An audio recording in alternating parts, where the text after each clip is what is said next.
Fox News alert: Adam Schiff, one of the chief facilitators of the Russia hoax, was censured by the House of Representatives. That the House of Representatives censures Adam Schiff, representative of the 30th Congressional District of California, and that the Committee on Ethics shall conduct an investigation into Representative Adam Schiff's falsehoods, misrepresentations, and abuse of sensitive information. Censuring is the second highest punishment you can get in Congress. It's only one step below being expelled. But Congressman Schiff says, fine by me. Nobody wants to be censured here, but tell us kind of what that means. You know, you stood behind your findings and your investigation of the Russia probe. They're censuring you for that. But I take it as a badge of honor because this says that I'm effective. Freshman Congresswoman Paulina Luna led the charge to censure Schiff. Here she just was.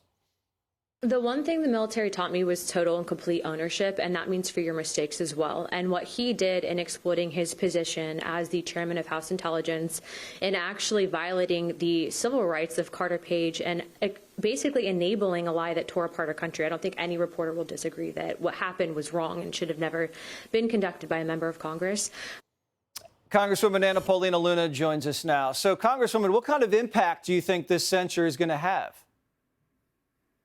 Well, he's going to go down in history for exactly who he is, which is someone that tore apart our country, lied to the American people, exploited and abused his position of power, and ultimately was responsible for one of the biggest fraudulent investigations into any president in the history of the United States. But you know what's interesting, Jesse, is I saw Adam several times today in the halls of Congress, and every time, you know, he looked at the floor, it's going to stick with him. I think regardless of what he's saying, I think it's weighing heavily on him.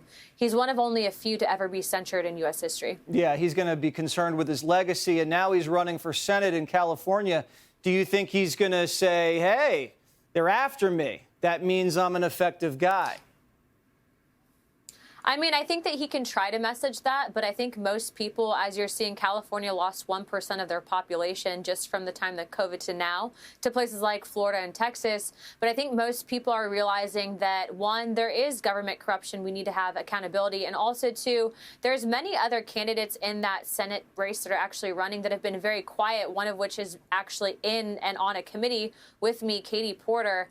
So it's going to be interesting to see how this turns around to bite him. But, you know, people have the ability to think for themselves, and I don't think that he's going to necessarily be out of the dark yet on this censure. Tell us about this investigation the Ethics Committee's doing. He goes into these sensitive intelligence hearings, and he comes out and he says the complete opposite to the American people.